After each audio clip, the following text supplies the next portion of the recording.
图书馆，我们要去查什么有关那位树的资料吗？说起来，松雀你之前提到过，廊丘的图书馆和欧夏很不一样。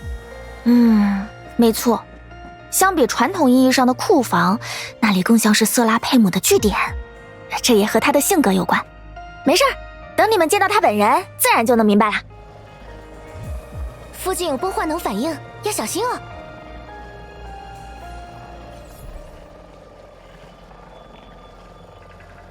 小心前面的怪物！奇怪，怎么都一动不动？我可不觉得他们是在列队欢迎。过去看看吧。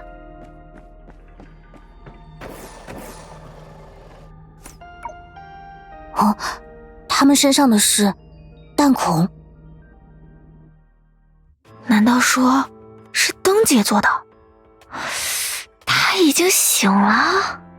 灯姐啊，是另一位树吗？没错，他是个性格坚韧、做事又相当爽快的人。还记得咱曾经说过，有一位仅靠力量就能一时击溃离恶石像的姐姐吗？那就是灯姐哦。不过，按照咱对她的了解，现在可不是和她见面的最好时机。这么说来，之前陈学姐好像还给我发了一份资料，大家稍等一下。根源物质还原下的灯组织探秘，就是这个。所以它是论文？这是一份全息形式的，通过根源物质打捞历史情境的研究报告。虽然发表的年代同样比较古早，但可信度应当比之前的文学作品要高很多。横向对比来看，这份报告记录的就是七术之一灯曾经建立的一个组织。非也非也，你说反了。精耀华灯，禳冠杜煞。这份报告标题里的灯，恐怕是指一个100年前的官方组织，成员个个身怀绝技，专职负责处理影中诅咒的相关事务。而我前面提到的灯姐，她本名叫沙弗莱，只是出身于这个组织而已。我们都叫她灯姐，是因为她是那个组织中唯一成为了树的干部，也是她唯一的继承者。至于那个灯组织究竟因为什么覆灭了，老实讲咱也不是很清楚，据说不全是离恶石像的原因。多尼戈尔知道吗？我总感觉利托说应该知道这件事的始末。他是他，我是我，更何况以我之见，所谓的树本就是像我一样与普通人为敌的存在，知道什么坏事又不告诉别人，那可太正常了。说不定就是他们自己干的呢。他说的是实话。所以我们这不是在分析情况吗？如果能安安全全的把事情调查清楚，那总归是比贸然唤醒一位树要安逸多啦。你知道就好，多做点准备再去那个瘆人的图书馆，别稀里糊涂就把自己送了进去。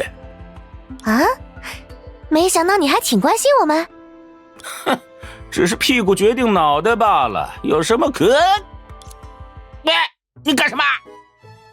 揉脑袋就揉脑袋，别离人项圈的，要窒息了！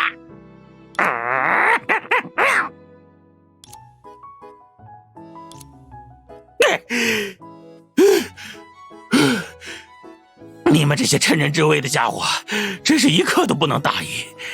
嘿嘿嘿，有句话怎么说来着？形势比人强。少废话，赶紧先研究你们的宝贵资料吧。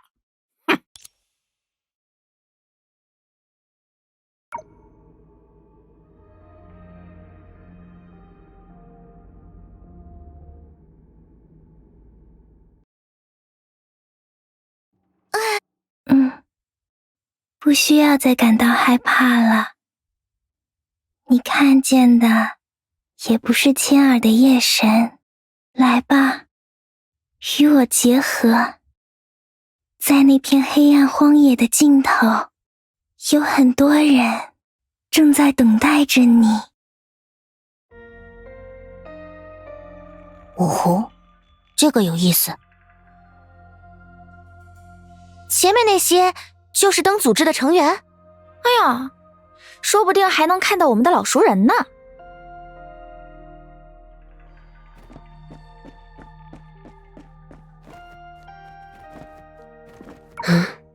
这个人啊，看来这篇报告按照根源物质中所储存的记忆，自动为我们模拟了视角。斯卡德前辈，想不到你会愿意和我组队来做这么简单的任务。所有任务都是为维护城市的正常运转，没必要按难易分出369的。况且，我们也只不过比我们的保护对象多掌握了一点雕虫小技。如果不能时常磨砺自己，就会像过时的道具一样迅速钝化。不愧是前辈，真是严于律己。早些时候我还遇到了沙弗莱前辈，他也说了差不多的话，不过他好像在上一次任务里受了些伤，看起来有些虚弱。他在战斗中从不爱惜自己，无论敌人强弱，总是会挂上点彩，从来只肯拼尽全力。这既是他了不起的地方，却也是他的命门。不说这些了，确认一下今天的任务吧。应敌的道具都准备好了吗？花、罗网、枪械、灯烛，还有……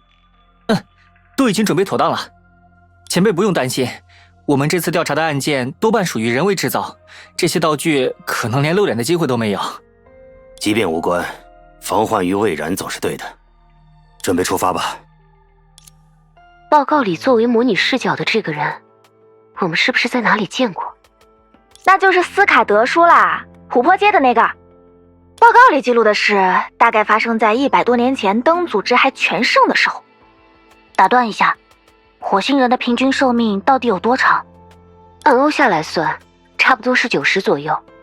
反正不会有人100多岁了还保持着中青年的外表。松雀也是我知道的第一个例外。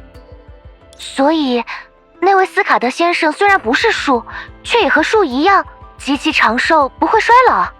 据灯姐说，因为常年摆弄某些道具的缘故，所有灯组织成员的寿命都远超常人。不过好像确实需要点什么特别的天赋才能加入他们。具体的我是不太懂了，毕竟当年发生某些事的时候，我刚好生病住院了，结果错过了好多新闻。只是灯组织的大多数成员在石像被击溃前就因为各种原因牺牲了，所以像斯卡德叔这样的情况反而成了少数。没想到竟是因为这样。嗨，100多年前的往事过去了那么久了，也没啥可感伤的。我们还是继续往下看。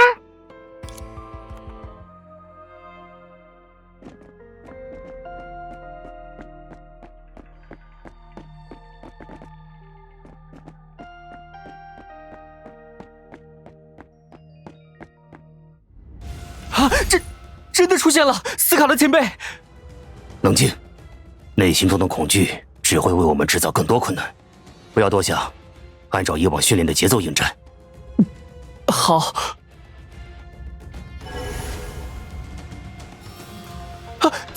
糟了！不用惊慌，设法限制怪物的行动即可。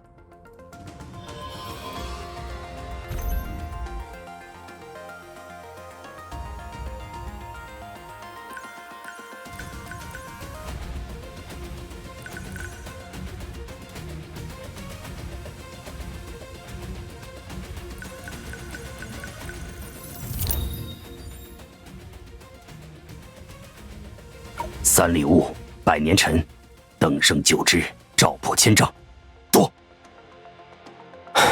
可以了，再试一次。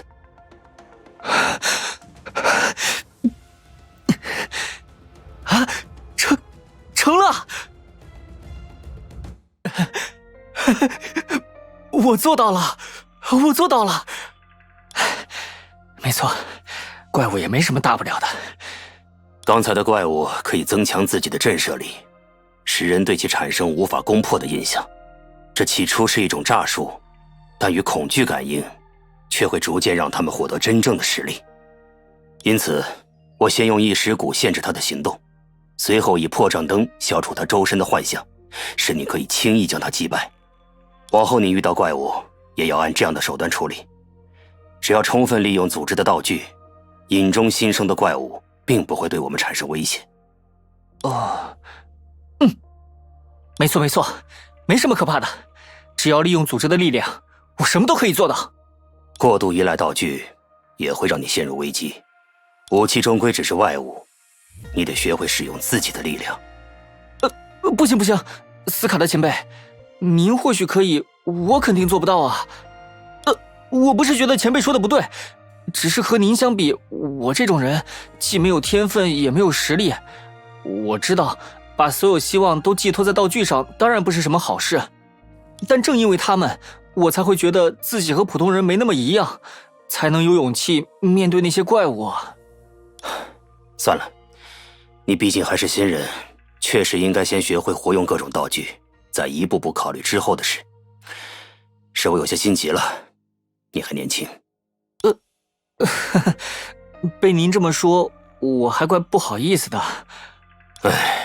他说的也对，没有道具，我们这些平庸之辈又怎么能与石像抗衡？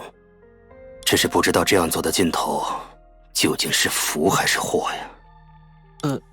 前辈，没什么，还不清楚刚才的敌人是否和这次的任务有关，我们继续调查吧。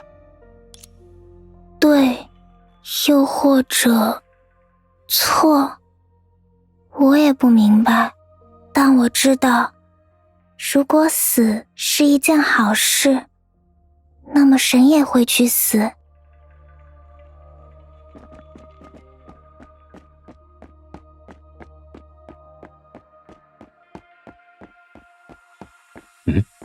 那是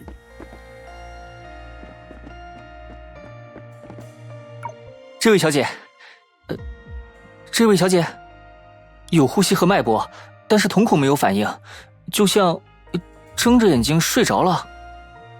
去看看另一边。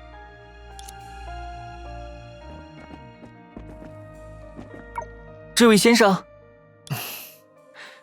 斯卡特前辈，是一样的情况。这样吧，我们兵分两路，你先送他们回组织救治，我继续向前调查。可是，斯卡特前辈，这样是最理想的安排。一方面，我们还不清楚这两人的症结所在，不能中断调查；另一方面，把你留在外围，一旦我身陷险境，就还能有个人去呼叫增援。我明白了，前辈，请您保重。好了，虽然并非为此设计，但这种道具的确可以最大限度降低恐惧对人的影响，抑制影子的产生。至于其他，走一步看一步吧。既然是他们自己想要变成这样，我又为什么要拒绝他们呢？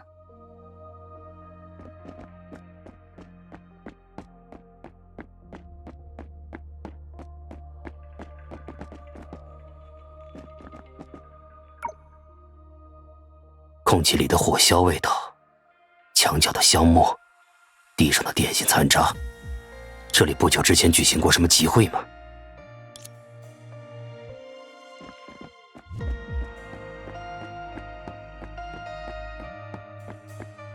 这些人，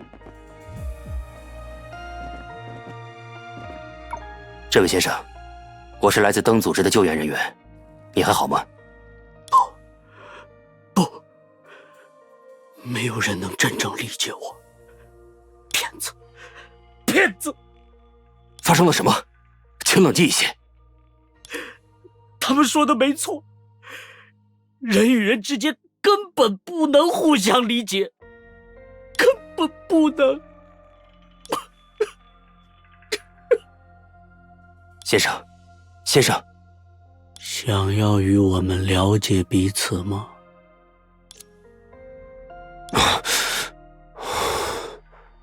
异常状况越发严重了，始作俑者一定就在附近。想要与我们了解彼此吗？又是这样。想要与我们了解彼此吗？想要与我们了解彼此吗？想要与我们了解彼此吗？想要与我们了解彼此吗？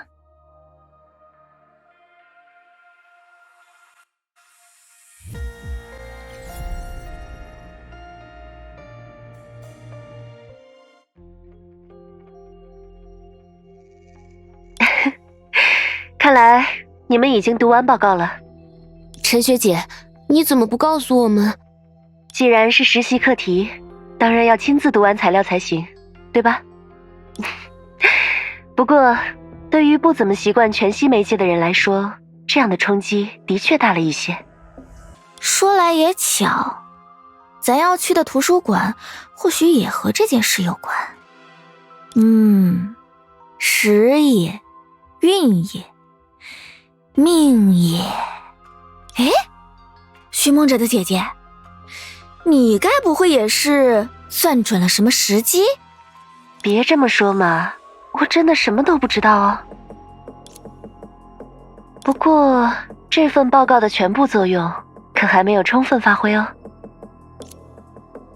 啊，对了，既然这份报告是由根源物质所生成的，那我们从中应该也能提取到可用的信息。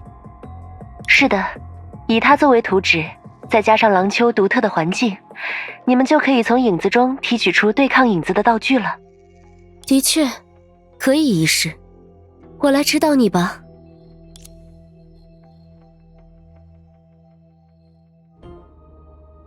大家要跟上啊！前方的敌人啊，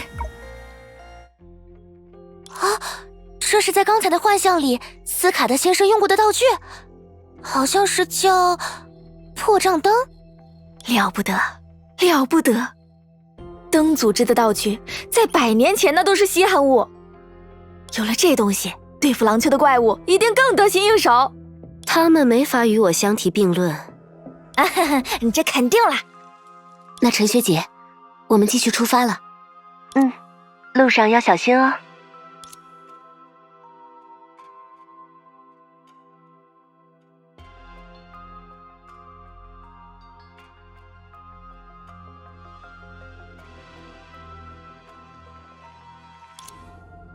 一鼓作气，出发！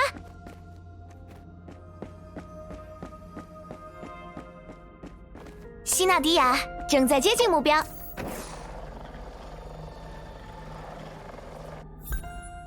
这里应该就是图书馆的入口。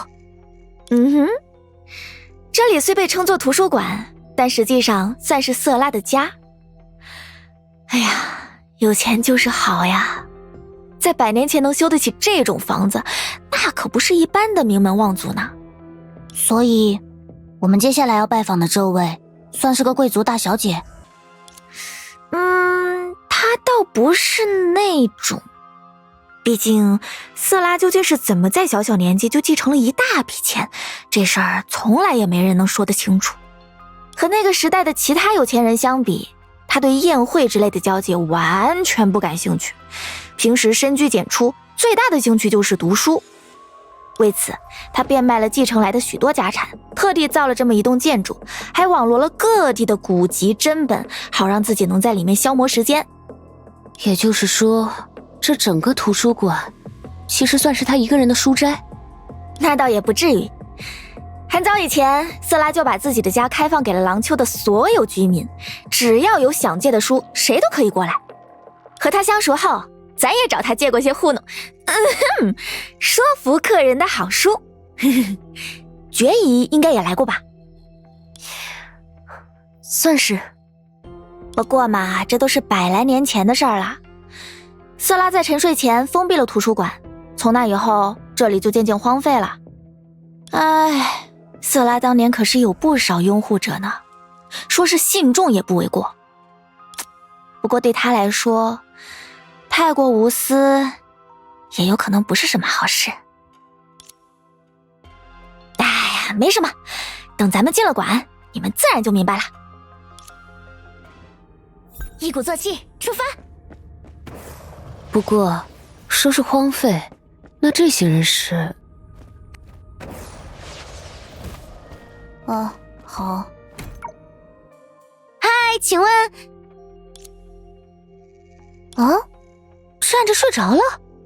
你好，打扰了。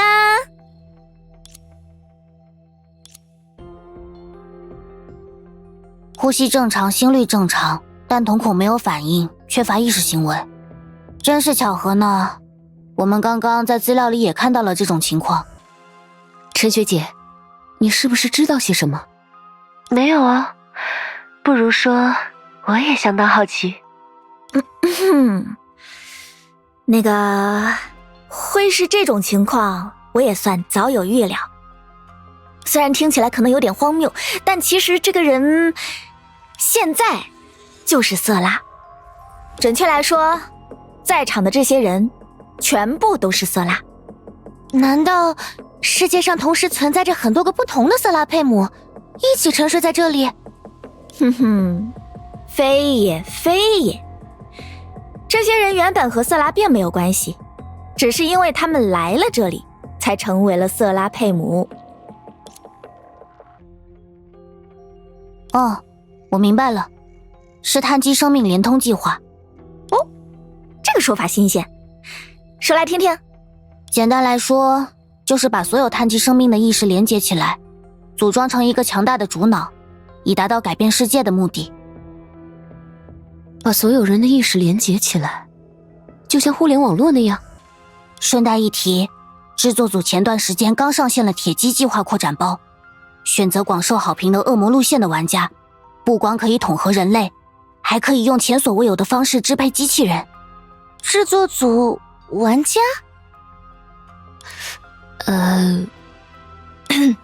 好了，克拉丽，现在不是分享游戏的时间，不要给外星朋友留下奇怪的地球印象。虽然有不少没听过的词汇，这套说法倒是8、9不离十。色拉的确拥有连通他者意识的能力，他的称号结合也由此而来。不过，他究竟用什么样的方法做到了这些？被结合的意识又究竟去了哪里？这些就不得而知啦。连你们也不知道吗？是啊，虽然同为七术，大家利用影子的方法却天差地别。就像咱不清楚决乙怎么用法器替本体行走于世，决乙应该也不知道我是怎么伏击问卜。的确如此，我们只得到过色拉佩姆的承诺，结合对人没有实质性的损害。看来我们究竟要怎么唤醒这位树，也只能一边调查一边随机应变了。你说的不错。哎呀，咱也不是师傅，平常能管好自己的1亩3分地就已经焦头烂额了。就知道你这走江湖的人没法指望。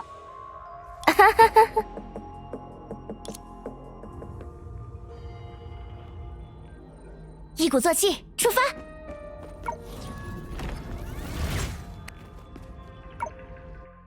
这部电梯，看起来可以使用，我们就这样上去吧。松雀，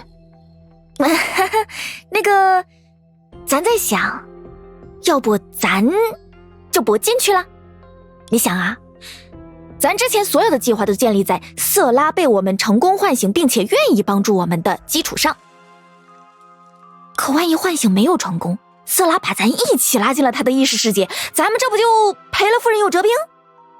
所以咱觉得，不如兵分2路，你们进去找人，咱留在这里接应。这样，就算遭到了什么变故，咱也好及时回欧夏去找救援，不是？这个法子不错，就这么定了。你这退堂鼓也未免打得太响了吧？这怎么能叫退堂鼓呢？师傅他老人家也总说乃其有备，有备无患。我也赞成留人在外接应。你看决议都这么说，松雀却不是个好人选。没错是啊，我们对廊丘、对七术都不熟悉，仅凭我们，别说唤醒色拉佩姆了，说不定进去之后根本就摸不着头脑。这不是还有决议吗？我毕竟只是法器之身，无论行动还是御敌都多有不便。作为这次行动的核心，松雀你责无旁贷。唉，好吧，反正咱也只是随口一说。那么，要留谁在外接应呢？以防万一，能参与战斗的最好都和咱一起进馆。不过，留在外面的人也要有充分的警戒能力，这样才好在出现意外的时候及时发觉。此外，为防异变，接应者需对廊丘周边足够熟悉。这么说来，合适的人选就只剩下了……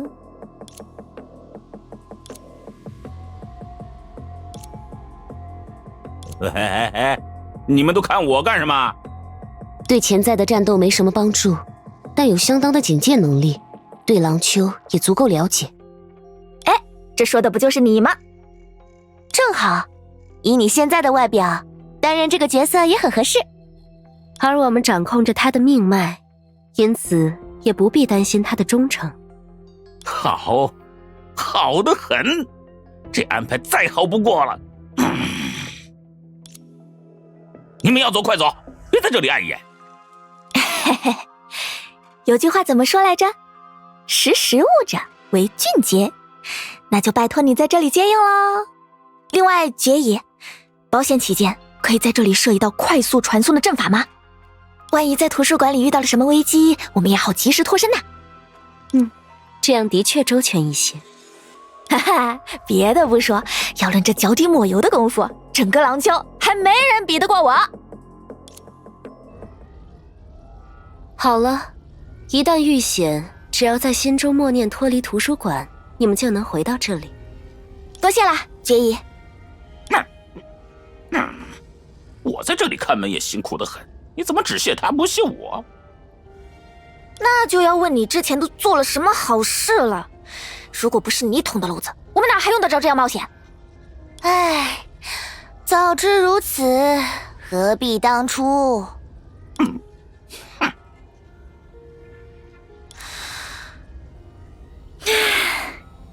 那我们进去吧。进来吧，我与你结合。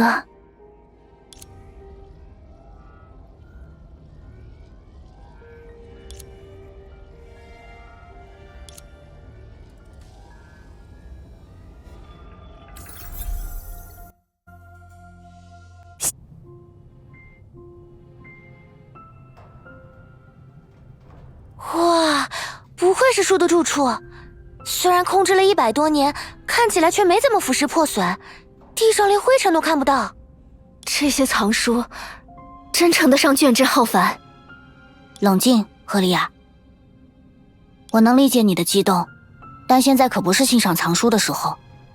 我当然不是在欣赏。这么复杂的建筑，我们要从哪里找起呢？移动信号，这里果然完全没有。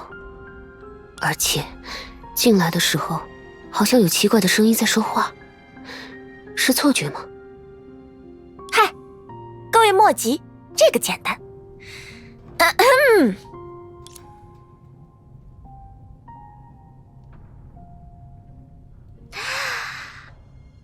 索拉，索拉，在哪儿？松雀姐姐来看你啦！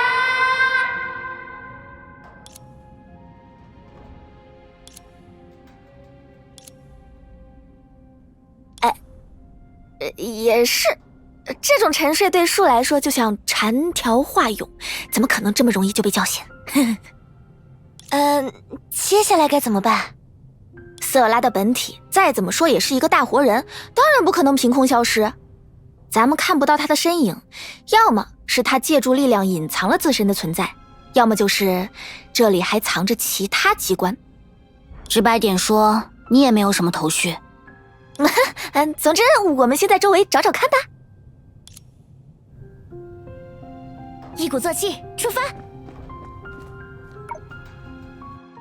黄道开悟，世说妙语，安和失略，好像都是些古书，不知道里面有没有线索。要在这么多书里找线索，这可比大海捞针难多了。啊，等等，你们看，这是什么？看形状是枚印章。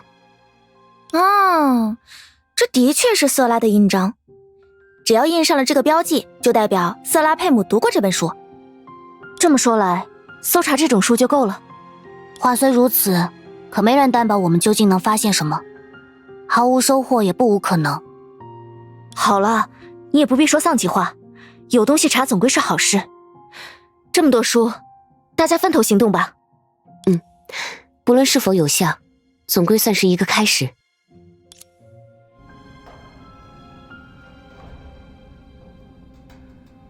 确实没有发现什么。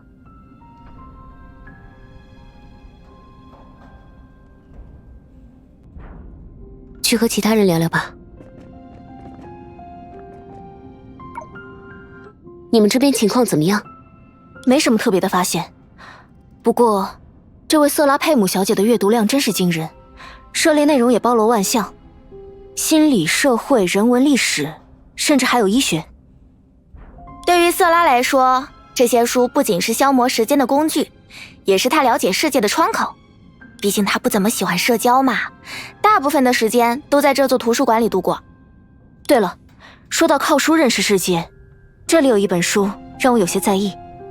书名是《书一致》。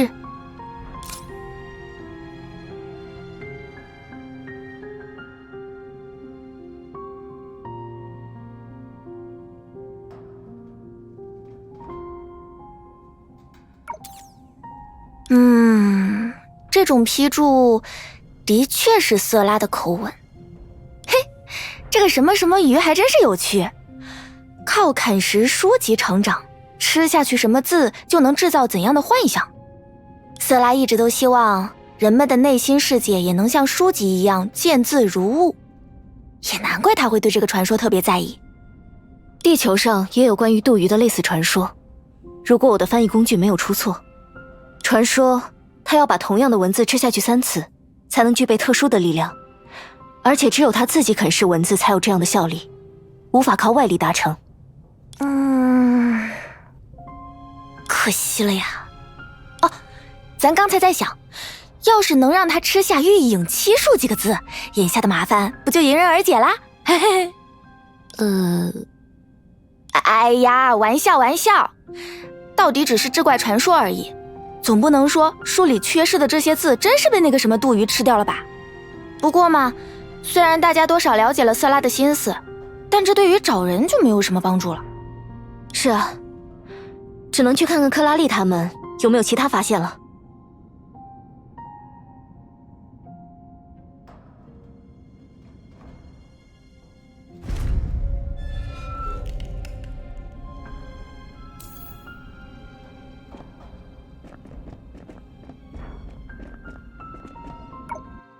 克拉丽，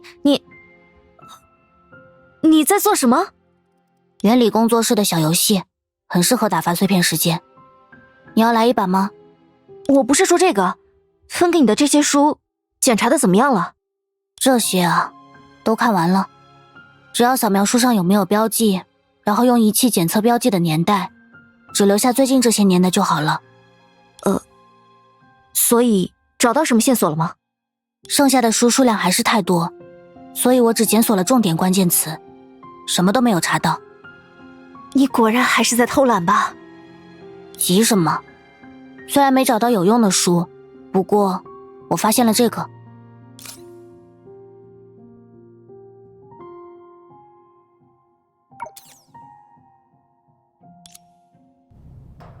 原来如此，这的确是结合的本质。这座图书馆是一座比影坛更大的坟墓，人们聚集在这里，主动和瑟拉佩姆结合，无法互相理解的恐惧，近似于死亡体验的恐惧，对结合本身的恐惧。这些情绪交织在一起，为瑟拉佩姆提供了结合的力量，而这种力量也同时让他长久地沉睡在精神世界。这是不是说，如果我们把瑟拉佩姆唤醒，他能控制的力量就反而会被削弱？你很敏锐，不过不必担心，即便恐惧的条件消失了，过去积累下的恐惧依然会存在。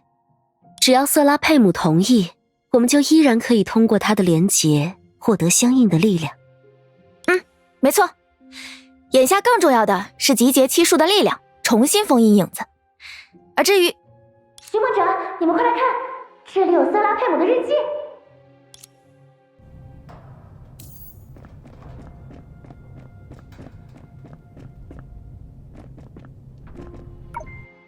寻梦者松雀，你们看这个。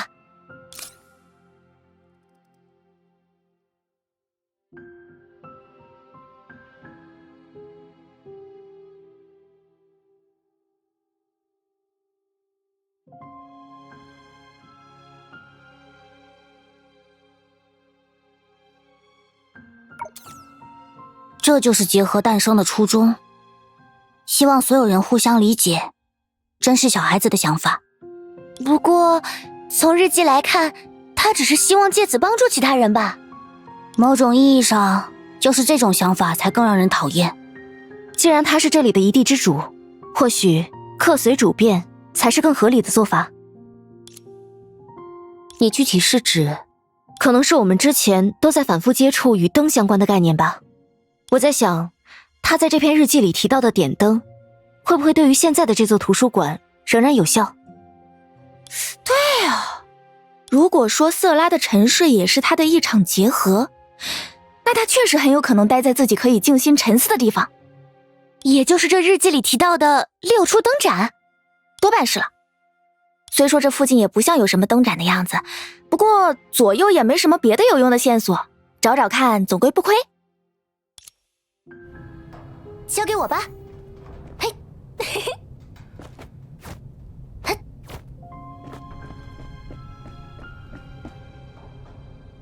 没看到有什么灯盏，看来是在图书馆的更深处了。这东西好像有点眼熟，是刚才的吊灯。那还真是运胶滑盖了。逃不掉。挺皮糙肉厚啊。我说某2个本地人，你们打算一直躲在后面吗？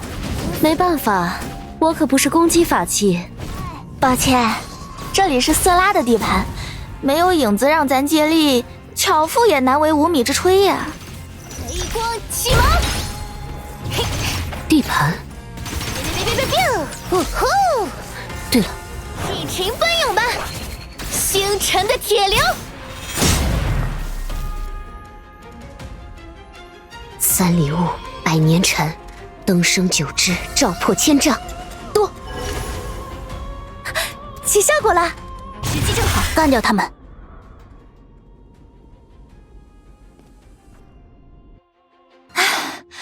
可算是解决了，没想到还挺难缠的。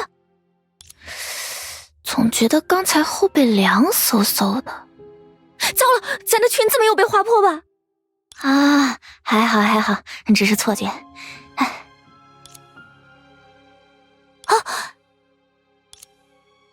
刚才的那种影中怪物，该不会就像杜鱼的故事一样吧？杜鱼不是会吃掉书里的字，然后就拥有那种字的能力吗？说不定刚才的怪物也是因为吃掉了屋子里的吊灯，所以自己才会变成吊灯呢。倒是合理的推测。这里处在树的控制范围内，本不应该存在影中怪物，所以他们的创造者只可能是瑟拉佩姆自己，也因此在这间图书馆里理应存在与他们原型相关的记录。考虑到这一点，希纳迪亚小姐的猜测颇为合理。我也明白了。从瑟拉佩姆读过的书目来看，她对于志怪传说没有什么偏好，只有这一节被她特意标记了出来。所以，如果是她制造的怪物，多半会和她有关。原来如此。虽然不知道他们究竟吃了什么，但总归是靠幻境获得的力量。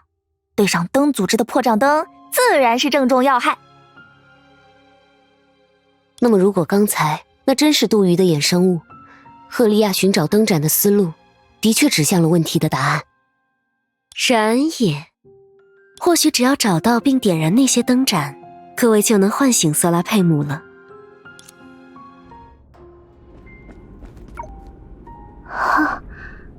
多好的一双手啊！我能想象他们摸索着我的面庞。抱歉，伤害你们不是我的本意。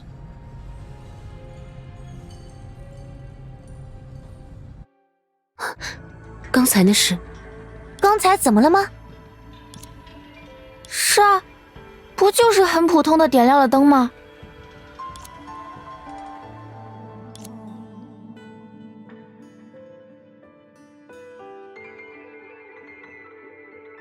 这难道是什么灵异事件不成？不过他的说话方式，在之前的全息资料里，我就听见过这个声音，只是那时我以为大家也听见了。我记得当时他说了什么亲耳的夜神，这个讲法倒是听上去就很色辣，但如果真就是他，为什么偏偏要在你的脑子里说话呢？不过既然已经发生了这样的现象，或许它也是我们了解对方的一个机会。毕竟寻梦者说那个声音在向他道歉，这也算一种交流。或许如此，但与结合之术神交，其风险也显而易见。我倒是觉得他不像在为难我们。先接着点其他几盏灯看看吧。你愿意承担风险就好。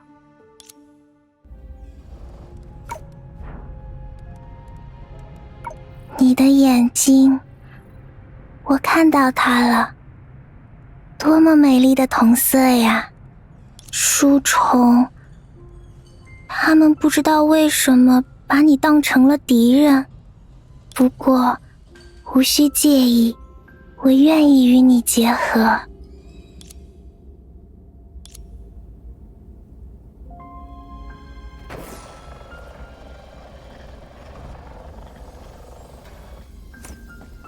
跑起来了！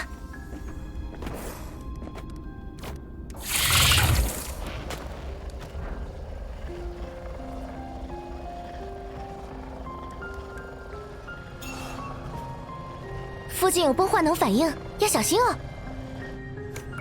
你的嗓音一定也很美妙吧？可惜我现在还听不见。没关系，在结合之后，我们自然就是一体。你就是我，我就是你。他只凭借术的能力去认知外界吗？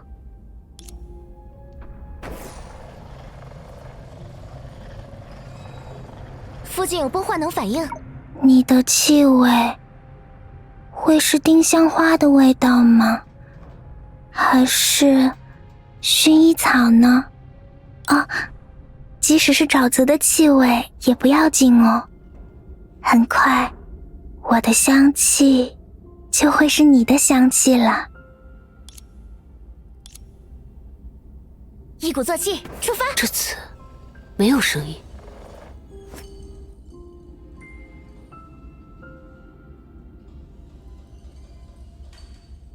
怎么样？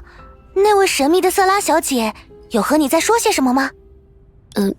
有倒是有，就是有点奇奇怪怪的。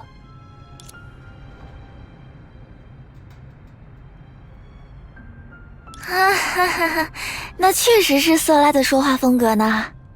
不过没关系，她不是什么坏人，应该不会把我们生吞活剥了。大概。你那个大概是怎么回事？哎呀，咱这不也是很久没有来过了吗？不过既然叫6处灯盏，那就应该有6盏，剩下的2盏灯啊，出现了！总觉得灯盏这样布置，像是刻意引我们到这里一样。罢了，兵来将挡，水来土掩。我们走吧，小心为上便是。大不了还有弃用之术给我们兜底嘛。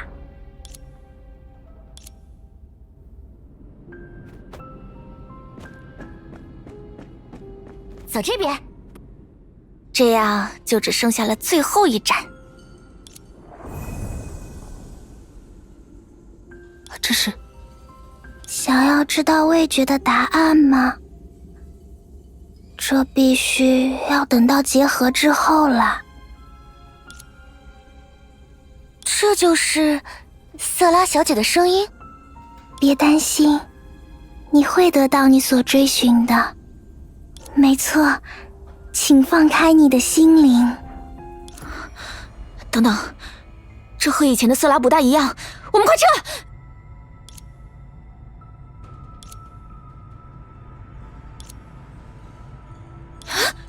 希娜、赫利亚、克拉丽、寻梦者，寻梦者，加入我们吧，孤独的孩子。我有比活了1000年更多的记忆哦。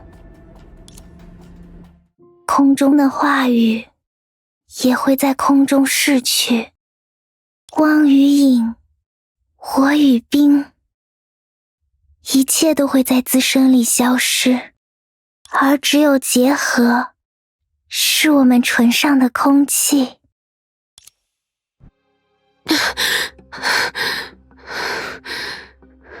刚才的声音，不对，这究竟是怎么回事？寻梦者，幸好你没被瑟拉结合，要不然咱孤立无援的，真不知道要怎么办才好了。结合？那他们……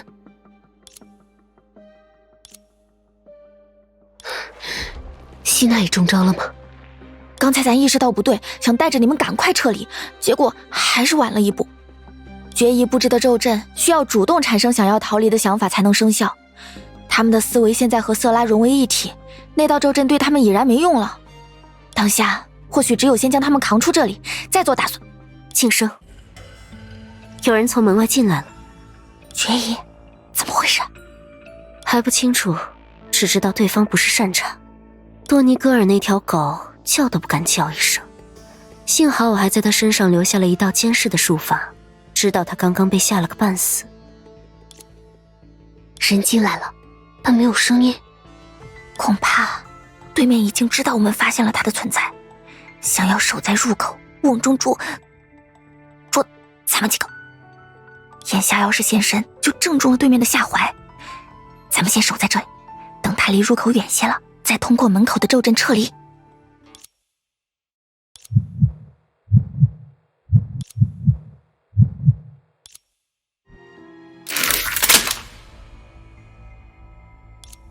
里面的人，我知道你们听得见。我无意制造杀戮，但你们已经触动了狼丘的根本。职责所在，我希望你们不要抵抗，这样可以让你们死得痛快一点。是灯姐，完了，他要是这么说，那肯定是动真格的，这下要糟了。你不能向他解释一下前因后果？七叔原本就是个十分松散的群体，甚至称不上组织，而灯姐的性格，她一旦认定了什么事，就没有任何的回旋余地。恐怕她把多尼戈尔干的好事也都算在了咱们头上。决议刚才说多尼戈尔被吓了个半死，想必就是根本不敢吱声，更别说承认自己的错误了。以他现在的状态，咱们一旦露面，恐怕一个字都还没说，就要被他当场击毙。只能先想办法离开，等他冷静下来再做解释了。看来是不打算现身了。我的时间有限，你们还剩最后10秒。1、2。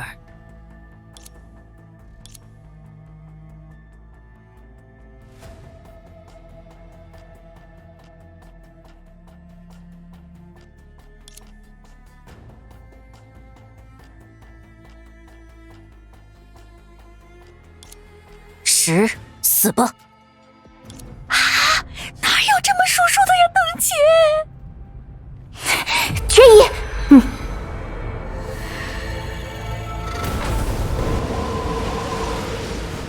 呵呵呵呵呵。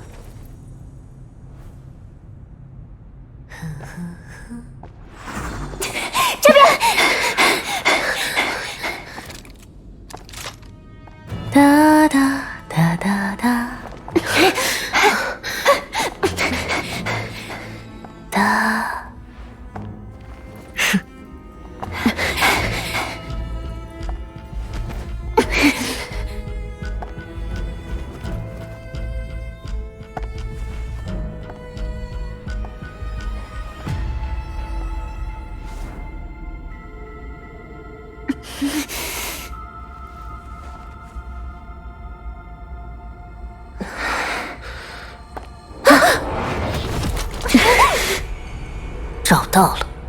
徐梦者，臣下